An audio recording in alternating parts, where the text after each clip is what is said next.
saveur divine. Cette bonne nouvelle du royaume sera prêchée dans le monde entier pour servir de témoignage à toutes les nations. Alors viendra la fin. Ce pain céleste vous est présenté par Immaculée Niraneza.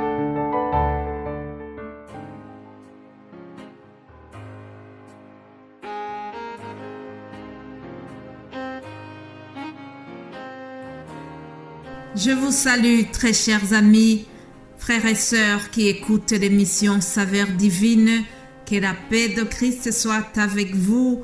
Ensemble, bénissons le nom de l'Éternel qui nous donne la vie. Si tes 5 sens fonctionnent aujourd'hui, vraiment c'est une action de grâce que tu dois élever pour le Seigneur. Pour commencer la méditation d'aujourd'hui, je vous propose de lire le psaume 72 à partir du verset 17. Il s'agit des paroles que David a prononcées juste à la fin de ce recueil des poèmes de David. Il dit « Son nom subsistera toujours aussi longtemps que le soleil, son nom se perpétuera. Par lui, on se bénira mutuellement et toutes les nations le diront heureux. Béni soit l'Éternel Dieu, le Dieu d'Israël qui seul fait des prodiges. Béni soit à jamais son nom glorieux. Que toute la terre soit remplie de sa gloire. Amen, amen. Que toute la terre soit remplie de la gloire de Dieu. Que toute la saveur divine soit remplie de la gloire de Dieu. Que ça ne soit pas les évangélistes, mais que ça soit Dieu seul. Dieu seul soit loué, Dieu seul soit glorifié au travers tout ce que nous vous partageons. Alléluia. Je remercie Dieu pour les encouragements que j'ai reçus au travers mes frères et mes sœurs. Vraiment, que Dieu vous bénisse richement pour vos encouragements. Cela est pour moi un clin d'œil de Dieu. Alléluia. Rapidement, alors, je continue le thème que nous avons commencé hier. Cette semaine, nous sommes en train de parler sur le royaume de Dieu. Matthieu chapitre 11 verset 12, nous lisons ceci. Depuis le temps de Jean-Baptiste jusqu'à présent, le royaume des cieux est forcé et ce sont les violents qui s'en emparent. Mes bien-aimés de Dieu, il y a des termes qui sont forts dans ce verset. Les violents, s'emparer, forcer, tous ces termes sont forts. Ça fait allusion à la violence. Cependant, nous ne devons pas prendre ce verset au premier degré. Le christianisme est une religion pacifique. Durant les 3 ans de son ministère, Jésus-Christ a prêché la paix. Ah oui, il a invité les gens à avoir la paix entre eux. Jésus-Christ est pacifique. Jésus-Christ nous invite à semer la paix autour de nous. Alors, comment devons-nous comprendre ce verset?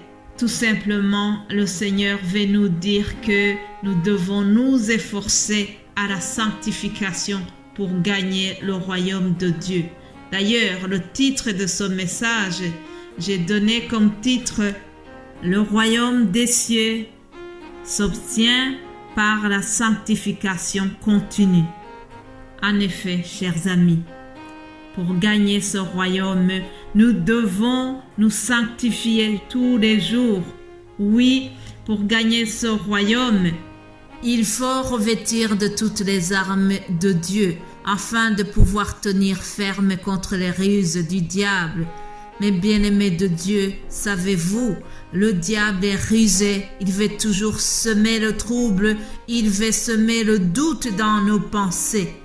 Ah oui, il n'a même pas eu peur de semer le doute dans la tête de nos parents, nos premiers parents Adam et Ève. Il a dit, Dieu a-t-il réellement dit? Ah, Êtes-vous sûr que Dieu a défendu de manger de ces fruits-là? Donc, le diable a utilisé cette stratégie de semer le doute dans la tête d'Adam et Ève. Vous savez, il n'a même pas eu peur de semer le doute dans la tête du Seigneur.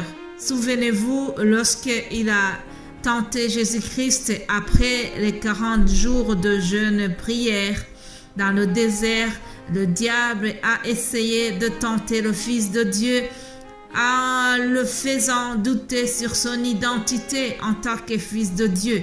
Il lui a dit: si tu es le Fils de Dieu, jette-toi en bas, car il est écrit, il donnera ses ordres à ses anges à ton sujet, et ils te porteront sur les mains, de peur que ton pied ne heurte contre une pierre.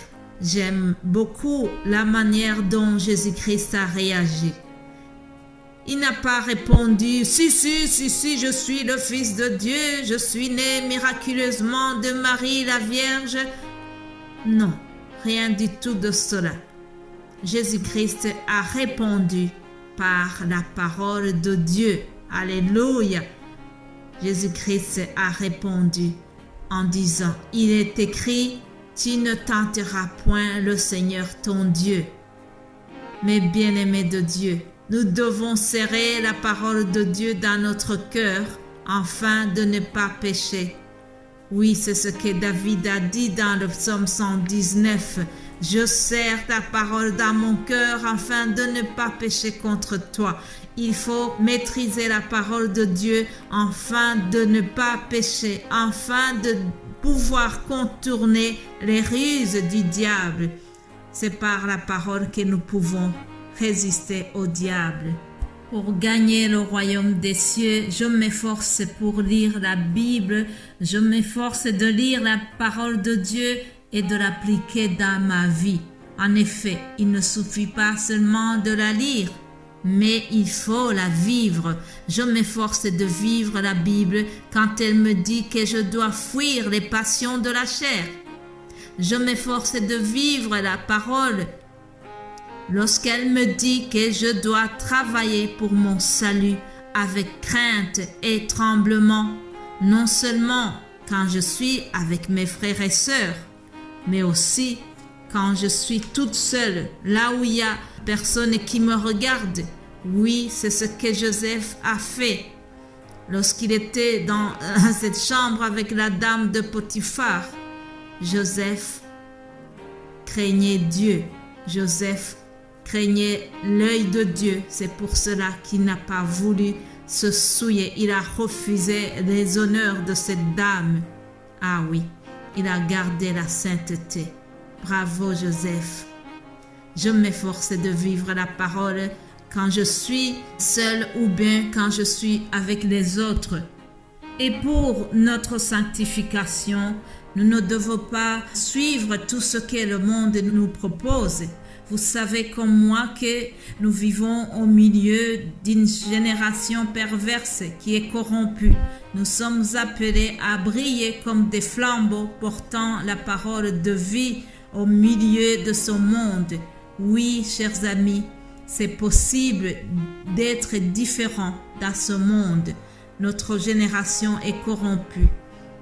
Je constate que le monde s'enfonce et se perd de plus en plus dans la perversité. Nous ne pouvons résister seulement qu'en appliquant la parole de Dieu. Oui, avec l'évolution des mœurs, on nous dira que chacun est libre de changer son identité par exemple. Si Dieu t'a créé homme, tu peux choisir de contrarier ton Créateur en changeant le sexe. C'est ça qu'on nous enseigne. Cependant, chers amis, ça c'est contre la nature divine. En tout cas, c'est ma croyance. Oui, nous devons aller dans le sens contraire. Nous devons écouter ce que nous dit la parole de Dieu. Je voudrais terminer sur cette prophétie de Ésaïe qui a parlé à propos de cette génération où nous sommes. Il a dit: Malheur à ceux qui appellent le mal bien et le bien mal, qui changent les ténèbres en lumière et la lumière en ténèbres, qui changent l'amertume en douceur et la douceur en amertume. Ça, c'est ce que je viens de vous dire. C'est le changement des mœurs, l'adoucissement de toutes choses, de dire que c'est tout à fait normal de changer la nature divine. Mais bien-aimés de Dieu, faisons attention. Le royaume de Dieu appartient à ceux qui osent dénoncer cela, à ceux qui osent dire la vérité. Voilà, je termine le message aujourd'hui et je vais continuer demain par la grâce de Dieu. Soyez bénis au nom de Jésus-Christ. Amen.